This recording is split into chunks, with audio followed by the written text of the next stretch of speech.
Bem, então nós vamos começar aqui falando um pouquinho sobre o ciclo hidrológico, né? Então, está mais próximo de nós, tem uma grande importância para cada um de nós, né? Nossas atividades, nosso dia a dia, nossa vida, a nossa sobrevivência, tá? Então, a importância da água aí nós vamos falar, ela tem uma importância, eu acredito que todos nós já ouvimos falar isso, né? A água é o solvente universal, né? Então, de fato, a água ela tem uma importância muito grande para cada um de nós, para a nossa sobrevivência, para o nosso dia a dia. Aí nós temos algumas questões relacionadas à sua capacidade de absorver, a questão metabólica, questão de tensão superficial. Então, suas propriedades, suas características, elas acabam sendo muito importantes para nós, para o nosso dia a dia. Mas a água ela envolve muitos processos relacionados à nossa vida humana, né? Seja a questão do transporte, seja a questão da produção de alimentos, produção de alimentos que eu digo lá no campo, produção de alimentos dentro da indústria também, né? Então ela é um recurso também, a água ela é utilizada como um recurso, né? Então como recurso ela também ela é dotada de valor econômico, né? E então assim, é inimaginável conceber uma vida sem água, né? Temos vidas sem água, tá bom? Aí nós temos aí os principais reservatórios e suas quantidades de água. A gente já começa, já verifica aí, sua maior quantidade está na forma, né, de água salgada nos oceanos. Nós temos também as geleiras, enfim, águas subterrâneas, rios e mares, tá? Então acho que vocês já estão bem, já, já estão bem acostumados com essas quantidades de água, tá bom? E nós temos o ciclo da água, né, uma movimentação, como ocorre essa sua movimentação. Então, aí no ciclo hidrológico nós podemos verificar alguns fenômenos que ocorrem, né, para que a água vá até as camadas da atmosfera, né, e fique nas formas de nuvem, tá? E os processos que ocorrem ali no interior, os mecanismos que vão ocorrer ali, até mesmo para a formação das nuvens e também para a formação das precipitações, né?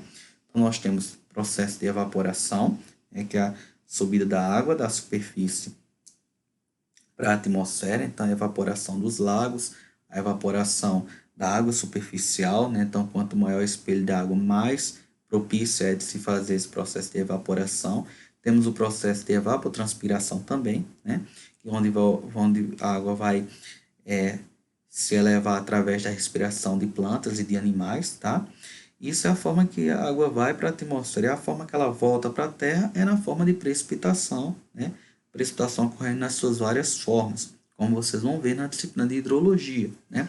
Então, precipitação na forma de granizo, na forma de geada, precipitação na forma de chuva. Então, todos esses mecanismos, né, são mecanismos de ida e vinda, né, da água da atmosfera para a Terra. Mas também nós temos todos um mecanismo no próprio solo, né? Mecanismo de infiltração, o escoamento da água, a percolação da água, tá? Então, os mecanismos dentro, nos próprios mananciais, nas bacias hidrográficas, então tem todo um mecanismo ali que ocorre. E também o transporte da água na atmosfera, né? Entre as nuvens. A formação das chuvas através dos núcleos de condensação, enfim, são várias questões aí que vão envolver o ciclo hidrológico, tá bom? Com relação ainda ao ciclo hidrológico, a gente vai verificar também as suas quantidades aí com relação à precipitação, né? A quantidade de água que fica retida aqui, ó, como é colocado na detenção ou retenção superficial, no escoamento superficial que vai para os canais, né?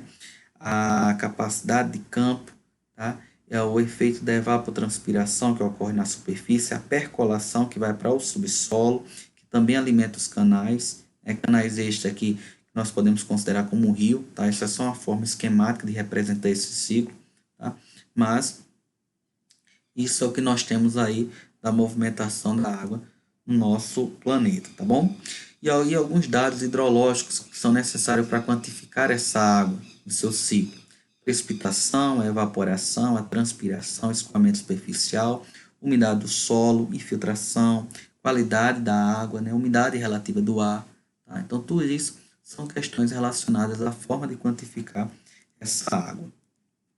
E os fatores que podem intervir no ciclo: temperatura do ar e da água, tá, que vão influenciar nesses processos de evaporação e evapotranspiração, a temperaturas máximas e mínimas, direção e velocidade do vento também tem influência, intensidade e duração da radiação solar, tá bom? Então tudo isso influencia nos fenômenos hidrológicos. E aí as nossas unidades de medida, né, para vazão da água superficial, vazão da água subterrânea, volume, altura de chuva, né, intensidade, evaporação e transpiração. Se nós estivéssemos falando também no evento de precipitação, duração também seria uma variável, né, e várias outras também. Quando a gente fala de umidade relativa, nós vamos falar muitas vezes do percentual, né, de umidade, qual a umidade relativa do ar para hoje, para amanhã, né, em quantidade de água que está presente ali. Né. Quando a gente vai avaliar às vezes, o solo com relação à saturação do solo, também a gente quer verificar quanto o solo está saturado ou não de água. Tá? E aí nós temos o impacto, né, do ser humano sobre esse ciclo, né, como, né, que o ser humano pode afetar o ciclo. Então, uma delas é através das atividades agrícolas, né? Uma forma também que nós temos aí de influenciar através do cultivo, né? Do próprio uso do solo, porque a gente pode interferir naquelas variáveis que nós já falamos anteriormente. O uso de análise emérgica, né? Diagrama sistêmico. Então, a gente pode verificar uma coisa antes, né, da interferência humana e depois a interferência humana. O que foi que mudou? O impacto humano, diferença, né, entre duas etapas também, a forma da gente medir esse impacto. Né? Principais mudanças, né, no ciclo global. Então, aumento aí do runoff, né, do escoamento superficial, através de quê? Através da impermeabilização do solo, construção, né, pavimentação asfáltica. Então, tudo isso tem uma influência. Diminuição da disponibilidade de água em rios e aquíferos, devido ao consumo agrícola, industrial e doméstico. Né? Então, conforme essa água ela é explotada do solo, então há uma diminuição do lençol freático também no subsolo. Né? Então, isso é uma forma também que pode interferir e influenciar no ciclo hidrológico. Tá? Poluição da água de rios, de aquíferos, através de esgotos, através de esgotos industriais, de esgotos domésticos, tá? Através da própria atividade agrícola. Tá? Confinamento de água em represas e barragens, também tem a questão do impacto, porque a construção de barragens ela mexe no microclima da região, tá? Então esses reservatórios de hidrelétrica, com certeza ele tem todo um efeito sobre o ciclo hidrológico, sobre o microclima daquele local onde eles estão inseridos, tá? E aí nós vamos colocando alguns aí com relação ao aumento do escoamento superficial. Então, estradas rurais e florestais, né? Culturas agrícolas convencionais, então a retirada dessa vegetação. A gente sabe que a vegetação ela tem um efeito de interceptação, né, que nós chamamos de interceptação vegetal, quando ocorre o processo de precipitação. Então, a água incide, em vez de incidir diretamente no solo, ela incide sobre a vegetação. Isso causa um retardo de velocidade. Tá? Então, essa é a interceptação. Com esse retardo da velocidade, a água ela não vai causar assoreamento, não vai causar erosão no solo.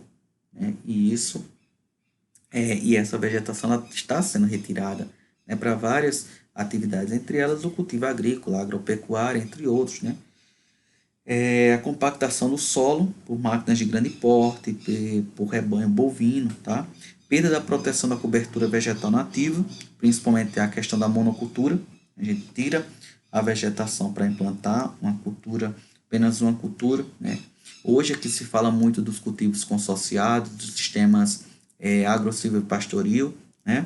Da própria silvicultura, mas não é algo que está, né, que ainda não é tão implantado assim, ainda tem muita coisa ainda para ser implantado, principalmente de culturas consorciadas, né, plantar café com milho, né, palmito com alguma outra cultura e assim vai, né? Então a gente vê alguns sistemas, mas ainda precisa expandir bastante.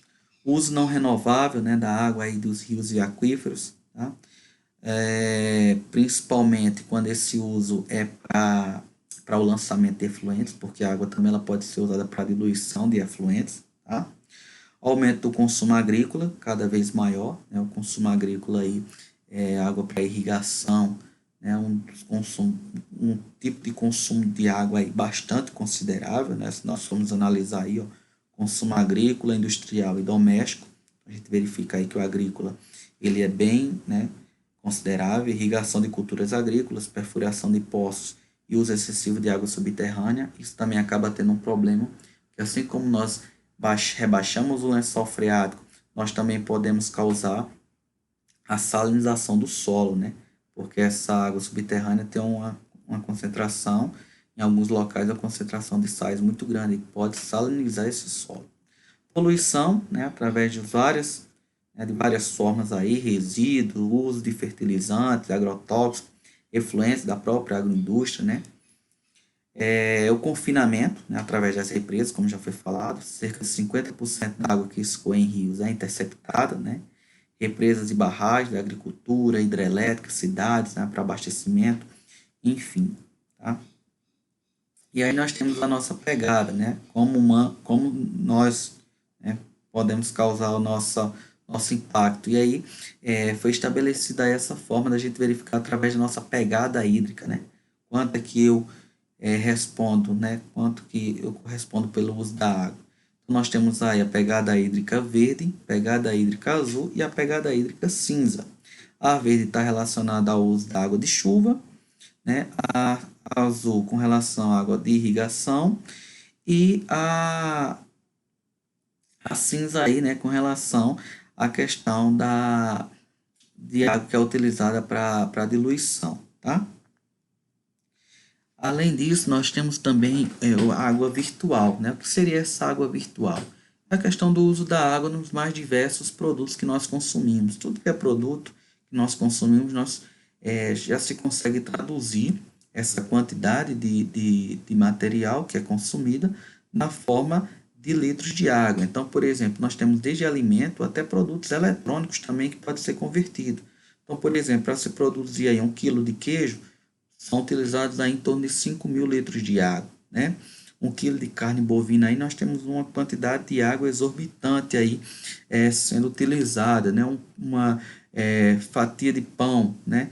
40 litros, pão de forma, 40 litros de água, uma xícara de café, 150 litros de água, e assim vai, tá? Vocês podem até pesquisar a demanda de água que é utilizada, ok?